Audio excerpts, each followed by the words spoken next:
Conozca Más presenta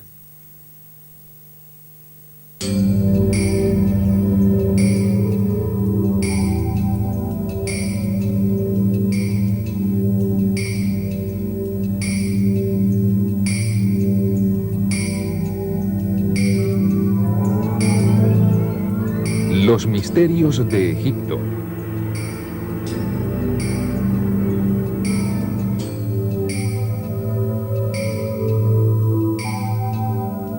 Todo Egipto está dominado por un equilibrio cromático de constantes e incansables tonos ocres y sienas que contrastan con el profundo azul de su cielo.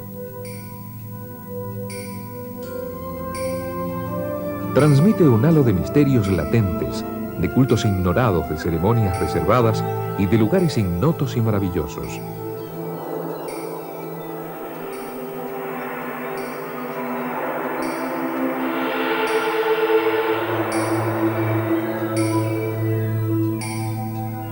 Lugares que han producido enigmas que han apasionado a todo el mundo. Obras incomprensibles e imposibles, ritos fantásticos, maldiciones y muertes inexplicables.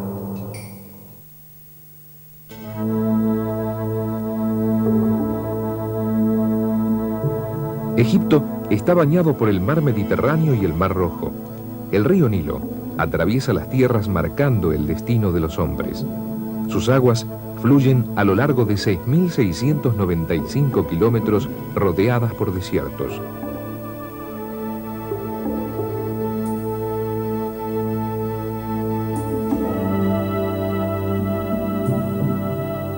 Heródoto escribió: Egipto es el regalo del Nilo. Los egipcios tenían 3 estaciones en torno a las que giraban sus vidas: la inundación o Ajet, Peret, la germinación, y Shemu, o estación seca.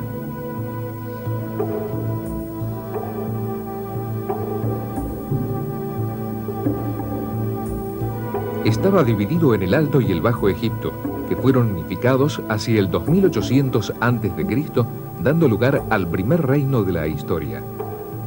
Este periodo, conocido como Tinita, fue el origen de la primera dinastía, personalizada en Menes, que como rey adquirió el rango de dios.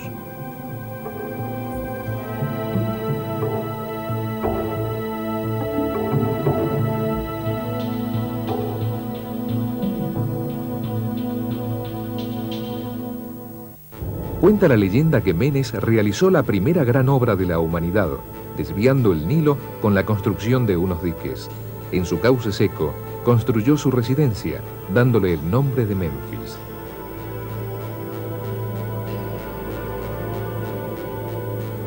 La magia estaba considerada como una ciencia legítima, igualándose en importancia a la ingeniería y las matemáticas.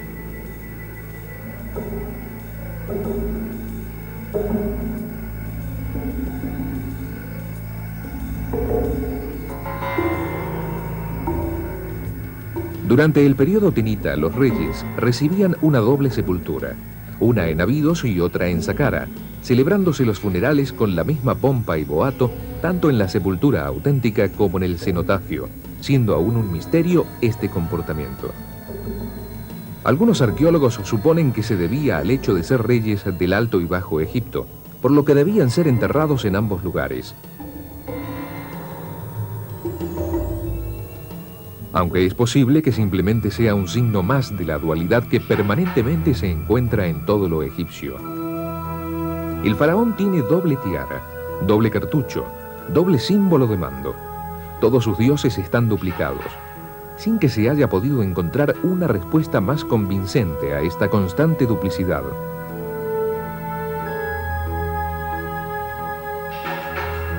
Con el tiempo, los reyes buscaron la inmortalidad. Convencidos de su divinidad, consideraron que no podían desprenderse de sus cuerpos y que los necesitarían en un futuro próximo. Ante el convencimiento de que tenían que preservarlos, encargaron a los sacerdotes la creación y supervisión de la Casa de la Muerte. En ella se prepararía a los reyes tras su fallecimiento, para que sus cuerpos se conservasen eternamente, ya que si éste se destruía, Ra no podría llevarlo como pasajero en su viaje y su Ka, o esencia espiritual, vagaría eternamente perdida. Esta casa de la muerte estaba también organizada jerárquicamente, estando en la escala más baja los embalsamadores, que por su contacto constante con los muertos eran rechazados por el resto de la sociedad y que en su mayoría eran criminales condenados a perpetuidad. Los maestros estaban muy considerados y eran verdaderamente hábiles en su oficio. Con una complicada técnica disolvían y extraían el cerebro a través de unos orificios practicados en el tabique nasal. Sin embargo, no se tocaban su corazón ni sus riñones. Su interior se regaba con vino de palmera y sustancias aromáticas, como la pimienta negra, bálsamos como mirra triturada y ungüentos. Durante 60 días se les mantenía en sal y después eran envueltos con finos vendajes. Pocos pueblos momificaron a sus muertos, entre ellos los guanches, de los que también hay pruebas de que erigieron pirámides escalonadas. ¿Existió alguna relación entre ellos? ¿Descenderían los habitantes de las Islas Canarias de los egipcios? Es otro misterio que quizá algún día logremos desentrañar.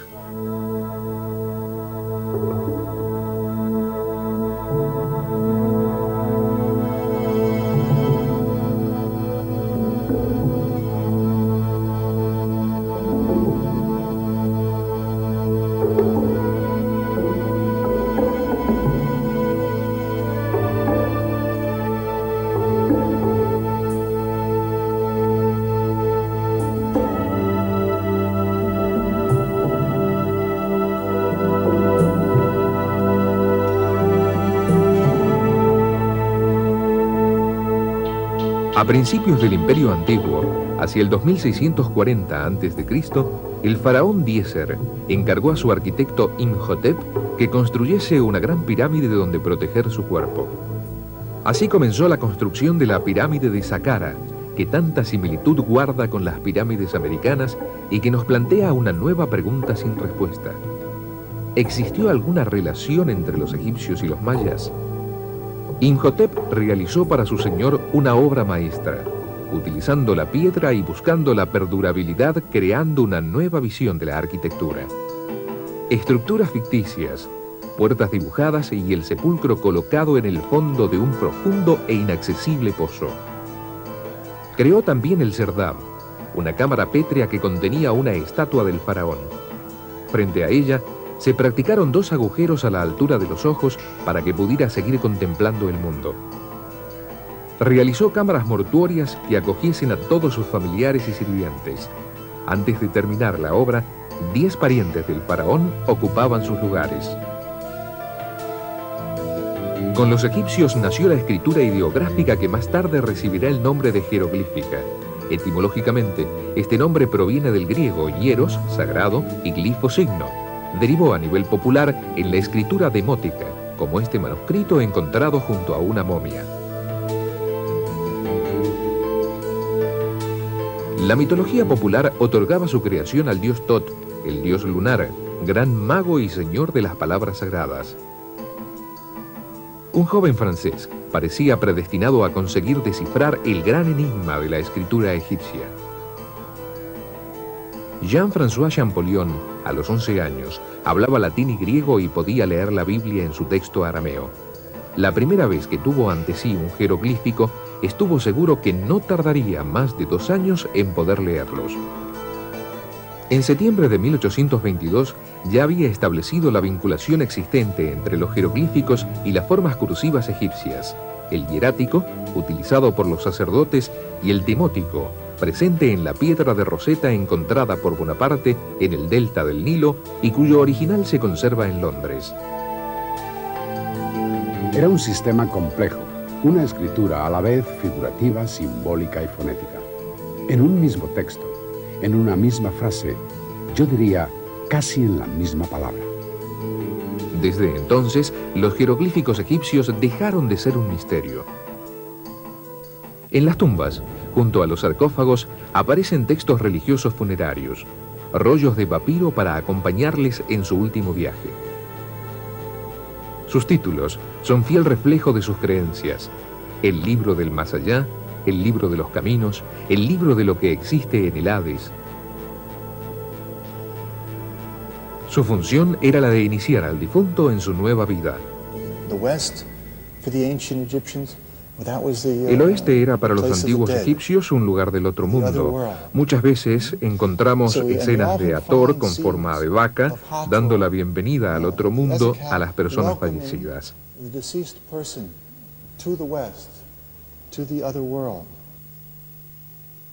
Hathor, nebet yementet, yimiet weret, nebet ta jesret, yiret rei, yimiet hatef. Nefret Her. Hathor, mistress of the West. Hathor, dueña del oeste, que vives en el gran lugar que es la tierra de los muertos. El segundo rey de la cuarta dinastía fue Keops, que decidió levantar una pirámide que sobrepasase en magnificencia a toda construcción que el hombre hubiese llevado a cabo y que perdurase a través de los siglos. Es tal su grandeza que Erich von Däniken afirmó que la construcción de una obra tan grandiosa era un misterio que los egipcios, con sus pobres elementos de arquitectura, solo pudieron realizarla con ayuda de seres extraterrestres. La pirámide de Keops tiene 146 metros de altura y 232 de lado. Como un pueblo que no conocía la rueda, que no poseía grúas ni otros recursos mecánicos, pudo llevar a cabo semejante obra. Los bloques están cortados con tal precisión que la luz de las junturas no excede de medio milímetro. El egiptólogo argentino Claudio Neumann asegura que se construyó utilizando rampas escalonadas de no más de 50 metros, poleas de madera de cedro libanés y sogas y palancas. Los egipcios subían diariamente 800 bloques de 72 toneladas mediante juegos de doble palanca. Pero el misterio preside, como siempre, todas las obras egipcias. Para su construcción intervienen la sección áurea, el triángulo sagrado y el cuadrado mágico y mediciones basadas en números sagrados. Ni su orientación ni ninguna dirección o dimensión son fruto del azar. El prestigioso egiptólogo Sir Flanders Petrie estudió muy detenidamente los procesos de construcción. Uno de los elementos que más llamó su atención fueron los trépanos egipcios. Se analizaron las posibilidades de los antiguos taladros con que se habían practicado los agujeros existentes en los bloques, llegando a la conclusión de que únicamente era posible realizarlos trabajando con presiones de 2000 kilos, lo que dista mucho de las posibilidades de nuestras máquinas actuales. En sus estudios se pregunta también, ¿con qué tecnología desconocida consiguieron la perfección del revestimiento calcáreo? Sus análisis de los bloques calizos que aún no han desaparecido cumplen un paralelismo de 0,05 milímetros, alcanzando una perfección muy difícil de explicar. La pirámide se orienta de norte a sur y su intersección determina los 4 puntos cardinales. Con un rodillo cuyo diámetro era el codo egipcio, se aplicó 141 veces en cada lado, obteniendo un cuadrado perfecto de 232 metros de lado. Si lo multiplicamos por el doble del codo egipcio, obtenemos su altura, 146 metros. Dividiendo la longitud del perímetro de la base por el doble de su altura, se obtiene el número pi. El corredor de entrada se orientó hacia el norte, marcado por la estrella del dragón, que utilizaban a semejanza de la estrella polar. Todo en su interior es de una gran sobriedad. La cámara sepulcral carece de ornamentos y grabados. En ella se encuentra el sepulcro de Keops, pero su cuerpo nunca fue hallado. Unos conductos de aireación estaban orientados hacia la estrella Sirius, de gran importancia para los egipcios, sirviendo también de ligera iluminación nocturna.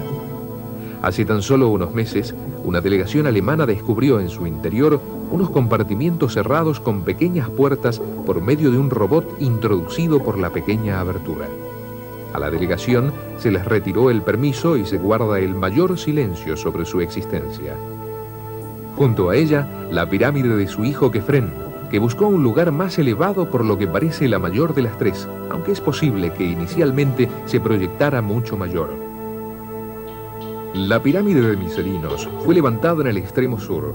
se proyectó más pequeña y se supone que fue ampliada. En su interior, un hermosísimo sarcófago de basalto con relieves que se perdió para siempre al hundirse el barco que lo transportaba a Londres en aguas de Cartagena. Ya entonces se empezó a hablar de extrañas maldiciones y maleficios por perturbar el sueño de los faraones. Nunca se ha podido explicar satisfactoriamente qué misión cumplían las pequeñas pirámides satélites que se erigieron a su lado, quedando como otro misterio más sin resolución. Presidiéndolas, como un dios de grandiosa majestuosidad, la Esfinge, con su cabeza y pecho humanos, tocado con los símbolos del faraón y su cuerpo y pies de león. Y sobre ella, otro gran misterio. Hasta ahora, los egiptólogos afirmaban que tenía una antigüedad de 4.500 años. Sin embargo, recientes estudios realizados por un equipo de arqueólogos egipcios y americanos han desvelado que tiene más de 10.000 años. Por otro lado, un equipo japonés de la Universidad de Waseda ha afirmado que en su interior existe una cámara que contiene objetos de metal.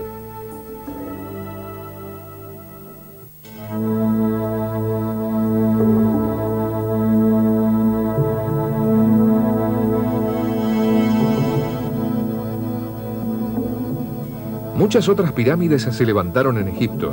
De hecho, la primera pirámide de superficie lisa que trató de llevarse a cabo fue la de Meidum, pero se desplomó sobre sí misma, y muchos otros diseños quedaron truncados para siempre. La creencia de que en la próxima vida podrían seguir disfrutando de sus bienes llevó a los egipcios a la inclusión en sus tumbas de joyas, comida y tesoros que despertaron la ambición de quienes no estaban dispuestos a permitir que estas riquezas permanecieran perdidas en la soledad y el silencio. Las tumbas sufrieron constantes saqueos a lo largo de los tiempos. Por ello, se escribían textos execratorios y maldiciones donde se avisaba de los terribles castigos a que serían sometidos los violadores.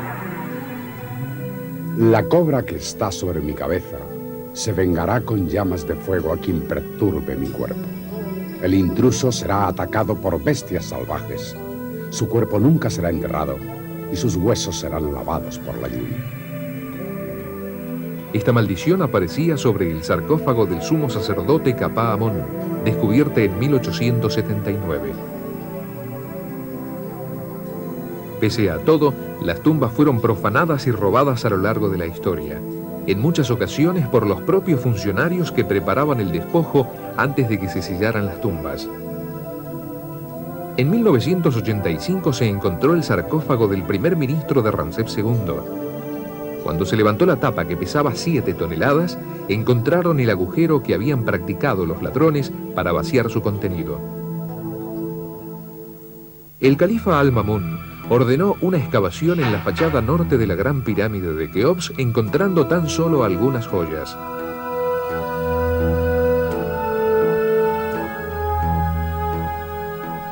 Pero no todos los arqueólogos concuerdan en identificar a las pirámides como monumentos funerarios, ya que muchas de ellas nunca llegaron a albergar un cuerpo en su interior.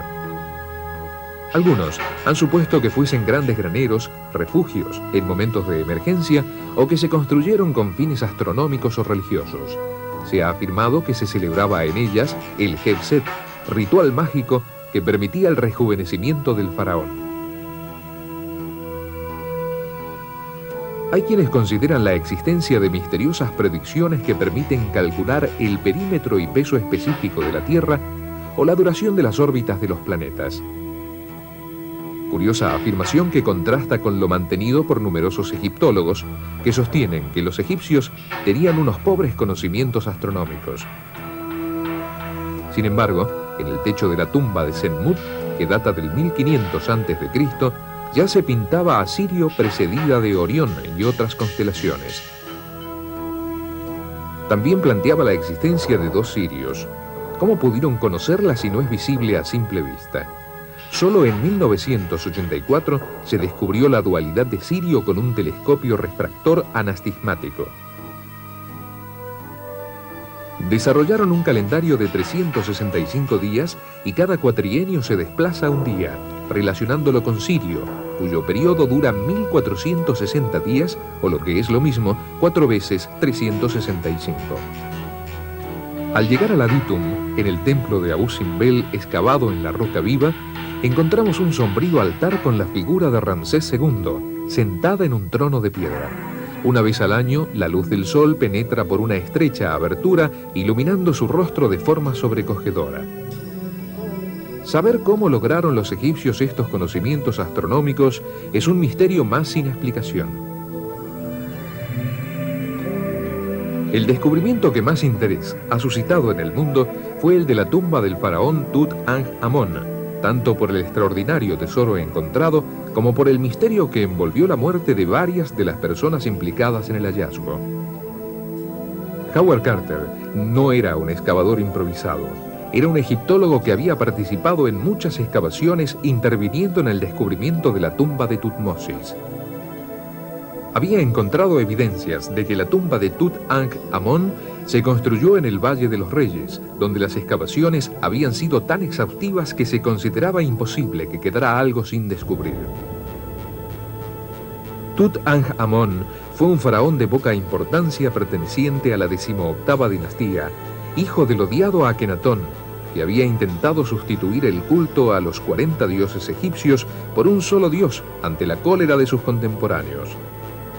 El otro personaje de esta historia fue un aristócrata inglés, Lord Carnarvon, que depositó su confianza en Carter financiando sus excavaciones. Sus trabajos se centraron en el sobrecogedor Valle de los Reyes, dominado por el Pico de Kon, el más alto de las montañas tebanas que se eleva hacia el cielo como una pirámide. Tras largos años de infructuosas búsquedas, tropezaron con los peldaños de una escalera. Carter comprendió que se trataba de un sepulcro intacto. El 25 de noviembre de 1922 entraron juntos abriendo los sellos. La tumba tenía 4 habitaciones, una gran antecámara, una pequeña sala, la cámara mortuoria y la sala del tesoro. El perfecto diseño de la tumba no permitía la existencia de humedad que deteriorase las inmensas riquezas acumuladas.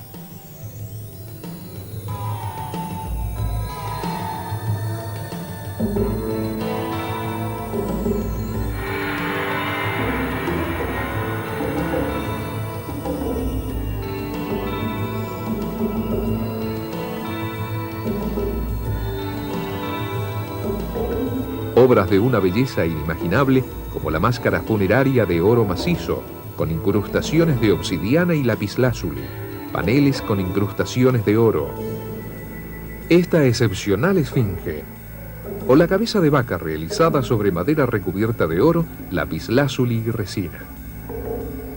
Pero los misterios comenzaron a surgir. Los estudios que se realizaron sobre la momia arrojaron dudas sobre el hecho de que Tut-Ankh-Amón fuese un varón, lo que parece confirmar la presencia del buitre que corona su cabeza, emblema femenino perteneciente a la diosa Isis.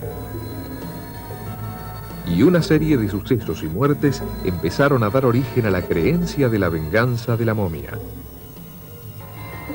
Sin embargo, entre los jeroglíficos hallados en la tumba no apareció ninguna maldición. Solo habían transcurrido 5 meses cuando Lord Carnarvon moría en el hospital de El Cairo a causa de una picadura de un mosquito que desembocó en una neumonía lobular. Justo en el momento de producirse su muerte, un apagón dejó a oscuras la ciudad de El Cairo durante largos minutos. Muy lejos, en Inglaterra, el perro del Lord lanzaba un lastimero quejido dejando de existir. Carter sobrevivió hasta los 64 años pese a una grave enfermedad contraída después del descubrimiento.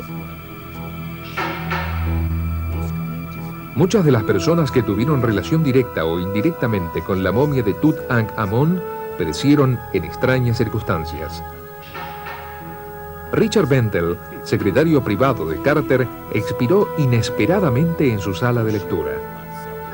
Su padre, Lord Westbury, se arrojó desde una ventana dejando un mensaje enigmático.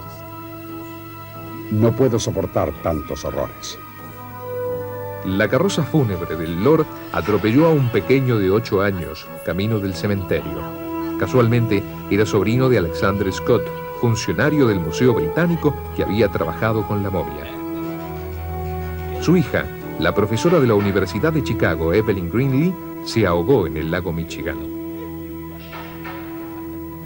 Smith Lyon, amigo de Lord Carnarvon, desapareció en un viaje posterior a Egipto. El ingeniero jefe de la excavación, Callender, quedó paralítico. En 1979, George LeBruche sufrió un ataque de apoplejía mientras vigilaba la máscara en una exposición en San Francisco. Y una larga lista de casos insólitos que bien pueden ser producto de la casualidad y la superstición, pero que no dejan de ser un misterio más que nunca podrá ser resuelto.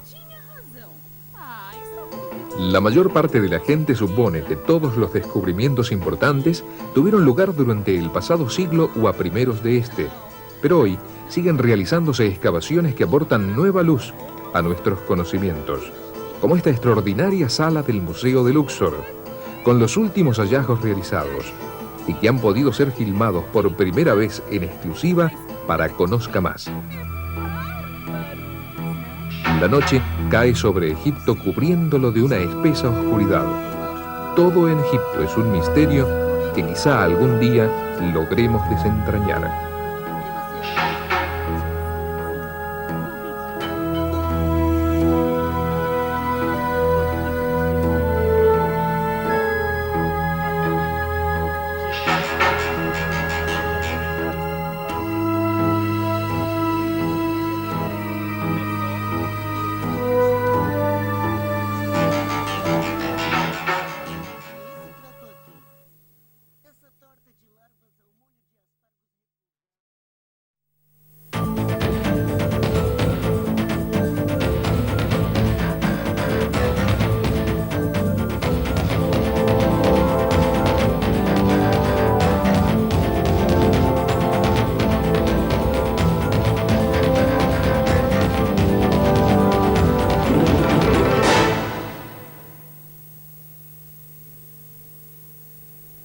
Conozca Más presenta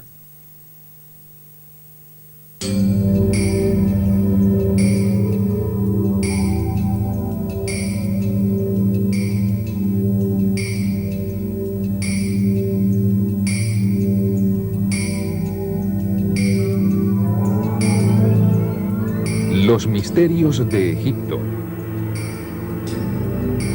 dándole el nombre de Memphis.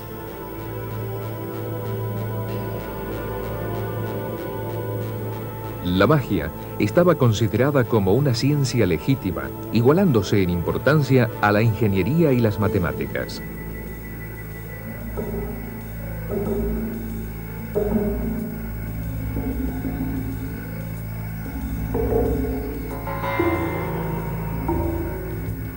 Durante el periodo tinita, los reyes recibían una doble sepultura, una en Abidos y otra en Saqqara, celebrándose los funerales con la misma pompa y boato, tanto en la sepultura auténtica como en el cenotafio, siendo aún un misterio este comportamiento.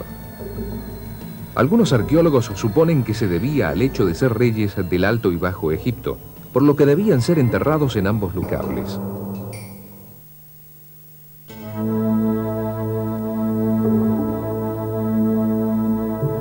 Egipto está bañado por el mar Mediterráneo y el mar Rojo.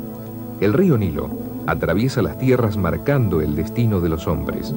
Sus aguas fluyen a lo largo de 6.695 kilómetros rodeadas por desiertos.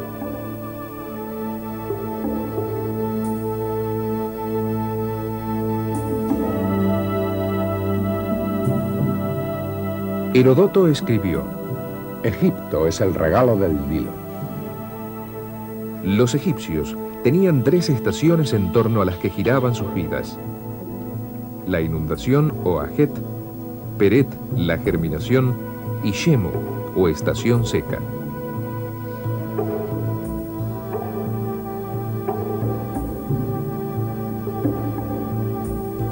Estaba dividido en el Alto y el Bajo Egipto, que fueron unificados hacia el 2800 a.C., dando lugar al primer reino de la historia. Este periodo, conocido como Tinita, fue el origen de la primera dinastía, personalizada en Menes, que como rey adquirió el rango de dios.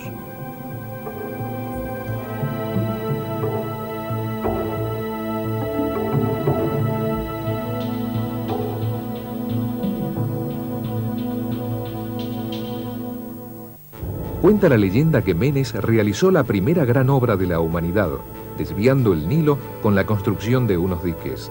En su cauce seco, construyó su residencia.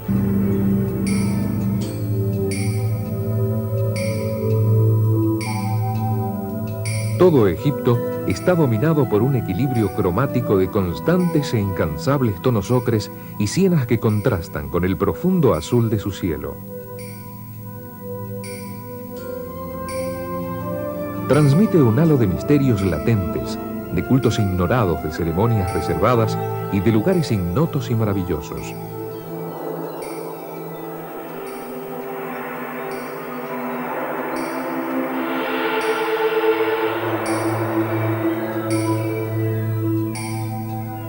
Lugares que han producido enigmas que han apasionado a todo el mundo. Obras incomprensibles e imposibles, ritos fantásticos, maldiciones y muertes inexplicables.